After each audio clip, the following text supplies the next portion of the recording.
हमारे व्यस्त जीवन में ईश्वर की आवाज़, एचआईवी एड्स जैसी बीमारियां लाइलाज बीमारी कही जाती है। वर्षों वर्षों पूर्व ईसा के समय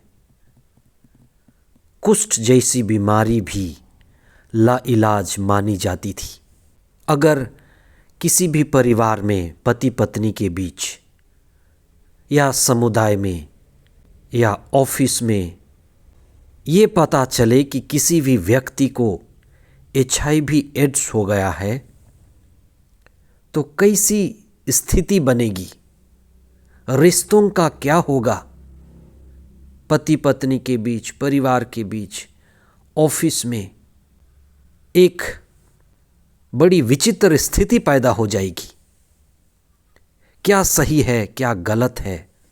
बीमारी दूरी बढ़ा देती है, वहीं प्रेम दूरी घटाती है। ईश्वर प्रेम है, ईश्वर जोड़ता है। एक माँ प्रेम के जैसे है, प्रेम स्वरूप है, वह जोड़ती है। संत महात्मा जोड़ते हैं। आज के सुसमाचार में ईसा जो जीवन के स्रोत हैं, ईश्वर के प्रतीक हैं, माँ के जैसे उस कुष्ठ रोगी को स्पर्श करके चंगा करते हैं। एक संवेदनशीलता की सबसे ऊंची अनुभूति जो अक्सर देखने के लिए नहीं मिलता, क्योंकि लोग कुष्ठ रोगियों से दूर भागते थे और कुष्ठ रोगी स्वयं चिल्लाते थे, अशुद्ध अशुद्ध अशुद्ध।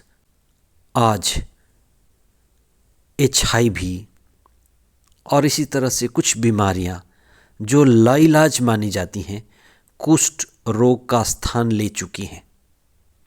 ये बीमारियां समाज में रही हैं। ये प्रेम, संवेदनशीलता, करुणा और सहानुभूति चाहती हैं। और जब जब समाज में ये बीमारियां बढ़ी हैं, प्रेम को भी बढ़ने की ज़रूरत है। प्रेम ही बीमारियों को खत्म करती है।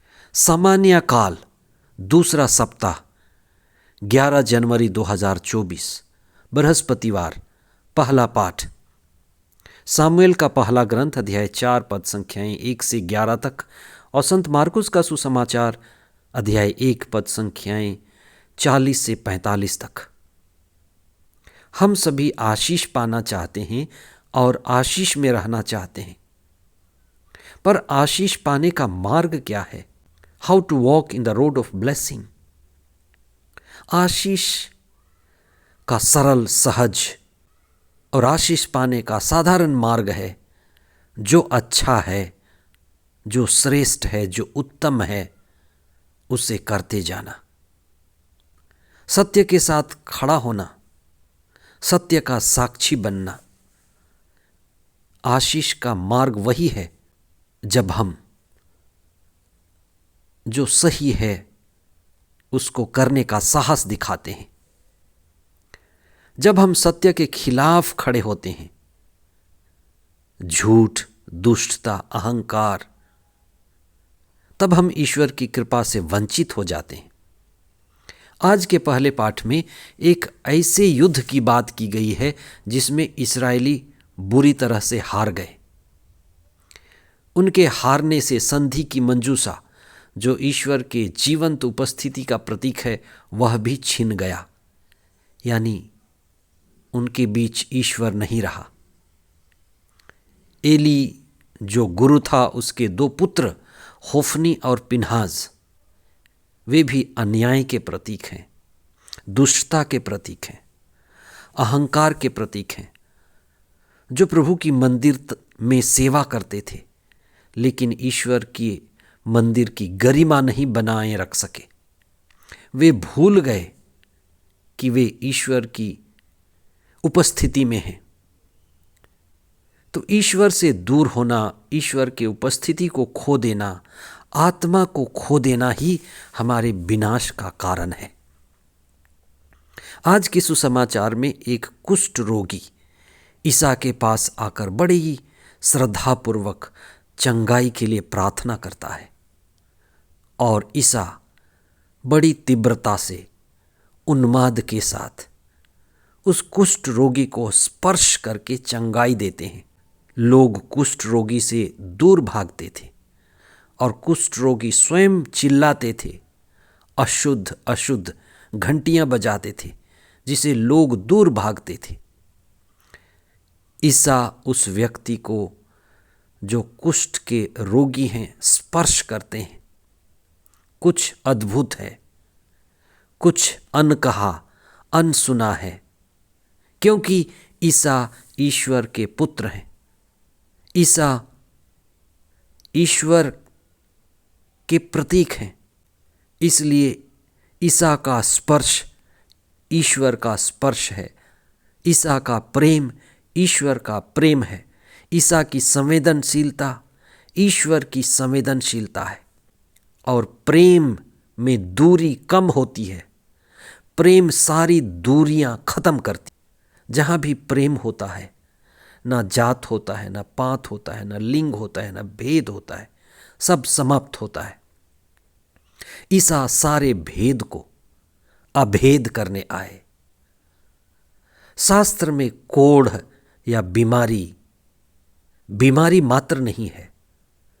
जो भी अलगाव है, बुराई है, कमी है, विनाश है, पाप और दुख का कारण है, जो मनुष्य को मनुष्य से दूर करती है, खुद से आत्मा को दूर करती है, ईश्वर से, परिवार से, घर से, समाज से, जो हमें बांटती है, अलग करती है। ये सारे अलग अलग कुष्ठ रोग के ही प्रतीक हैं। और हमारे घरों में, समाज में, समुदाय में, देश में, सारे संसार में कितनी ही विभाजन की दीवारें हैं जो एक दूसरे से अलग करती हैं। आत्मा में हम सब एक हैं, ईश्वर में हम सब एक ही परिवार के हैं। ईसा उस कुष्ठ रोगी को गले लगा करके, स्पर्श करके यही बताते हैं कि वे जीवन के स्रोत हैं। और जो भी ईश्वर से जुड़ेगा, ईश्वर में विश्वास करेगा, वो प्रेम में बढ़ेगा।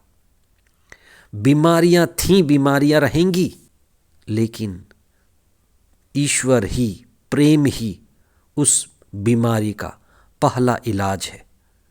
वह व्यक्ति भी जो कुष्ठ रोगी था, ईसा पर विश्वास किया।